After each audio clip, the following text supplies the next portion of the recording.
নমস্কার বন্ধুরা, টুসি ডেলি ব্লগে সবাইকে নমস্কার। আজকে বানাবো খিচুড়ি। এখানে রাখা আছে ফুলকপি, আলু, মটরশুঁটি, বেগুন ভাজা করব। আর এখানে আছে আদা রসুন, কাঁচা লঙ্কা, পেঁয়াজ কুচি, টমেটো কাটা আর ধনেপাতা কুচি। আর এইখানে দেখুন চাল আর ডাল সিদ্ধ করতে দিয়ে দিয়েছি। এটা সিদ্ধ হয়ে গেলে পরেই খিচুড়িটা বসিয়ে দেবো। তো চলো ওদিকে ফুলকপিটা আমি ভেজে নিই। প্রথমেই ভেজে নিচ্ছি আলুতে একটু নুন দিয়ে দেবো। ডাল সিদ্ধ হচ্ছে, এর মধ্যেও একটু নুন দিয়ে দেবো। আলুটা ভালো করে ভেজে নেব। আলুটা ততক্ষণ ভাজা হোক, আদা রসুনটা বেটে নেব। আলুগুলো ভালো করে ভাজা হয়ে গেছে। এবার আমি আলুগুলো তুলে খিচুড়ির মধ্যে দিয়ে দেবো।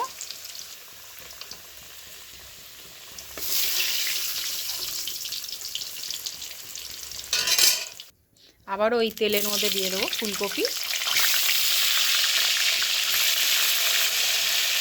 ফুলকপিগুলো লাল লাল করে ভেজে নেব। কারণ ফুলকপিগুলো না ভালো করে ভাজলে ফুলকপির একটা বাজে স্মেল থাকে, সেই স্মেলগুলো আর কি খিচুড়ির মধ্যে লাগবে।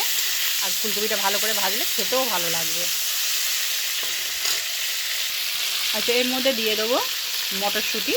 কারণ মটরশুঁটি তেলে ভাজলে পরে ফেটে যাবে। ফুলকপিগুলো ভালো করে মোটামুটি ভাজা হয়ে গেছে, আর একটু লাল করে ভাজবো। তো শীতের সময় এইরকম ঠান্ডা ঠান্ডা ওয়েদার, মেঘলা ভাঙা রোদ্দুর, তো কাদের খিচুড়ি খেতে ভালো লাগে একটু কমেন্ট করে জানাবেন। আর কাদের বাড়ি বাড়ি খিচুড়ি হচ্ছে? আমাদের তো গোটা বাড়িতে সবার খিচুড়ি হচ্ছে। আপনাদের কি এরকম খিচুড়ি কাদের বাড়ি হচ্ছে? তো চলো খিচুড়ি বানানোটা দেখো। চলো, ফুলকপি ভাজাগুলো হয়ে গেছে। এবার এইগুলোকে তুলে খিচুড়ির মধ্যে দিয়ে দেবো।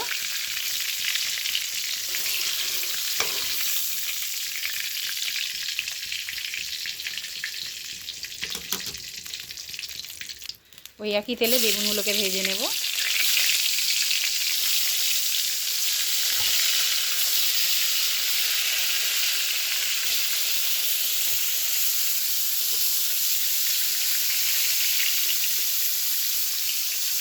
দেখো বন্ধুরা, বেগুনগুলো তো আমার ভালো করে ভাজা হয়ে গেছে।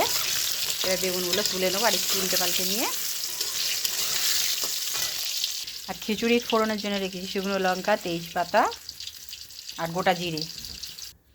খিচুড়ির ফোড়নের জন্য এগুলো দিয়ে দেবো। ফোড়নে একটা ভালো স্মেল বেরিয়ে গেছে। এবার দিয়ে দেবো পেঁয়াজ লঙ্কাও ভালো করে ভেজে নেব। দেখুন সুন্দর করে বেগুনগুলো সব ভাজা হয়ে গেছে। এবার দিয়ে দেবো কেটে রাখা টমেটো, দিয়ে কষিয়ে নেব। দিয়ে দেবো টমেটোর মধ্যে অল্প করে নুন, তাড়াতাড়ি সিদ্ধ হওয়ার জন্য। আর এইখানে দেখুন কপি, আলু, ডাল, মটরশুঁটি, চাল একদম ভালো রকম সিদ্ধ হয়ে গেছে।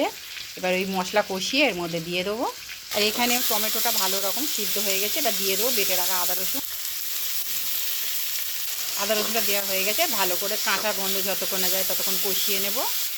আদা রসুনের কাঁচা গন্ধটা চলে গেছে। দিয়ে দেবো ধনে গুঁড়ো, জিরে গুঁড়ো, দিয়ে একটু ভালো করে কষিয়ে দেবো। হলুদ গুঁড়ো দেবো, অল্প করে লঙ্কার গুঁড়ো দিয়ে ভালো করে কষিয়ে নেব। অল্প করে জল দেব, দিয়ে মশলাটা ভালো করে কষাবো। ভালো করে মশলাটা কষানো হয়ে গেছে। আর একটু তেল ছেড়ে দিলে পারে মশলাটা খিচুড়ির মধ্যে দিয়ে দেবো। মশলাটা 4 সাইড থেকে তেল ছেড়ে দিয়েছে। এবার তুলে দেবো আমি খিচুড়ির মধ্যে।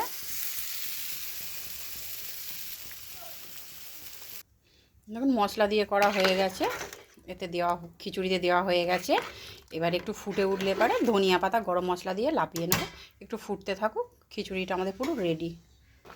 খিচুড়িটা আমাদের ফুটছে, আর এইবারে ছড়িয়ে দিচ্ছি ধনিয়া পাতা।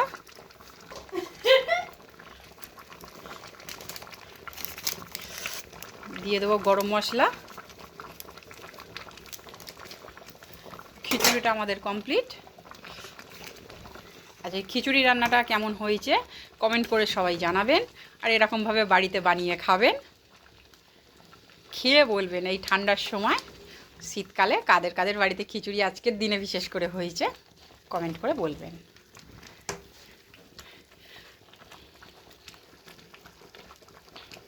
ঠিক আছে, তাহলে আজকে আমাদের ভিডিও এখানেই শেষ করছি।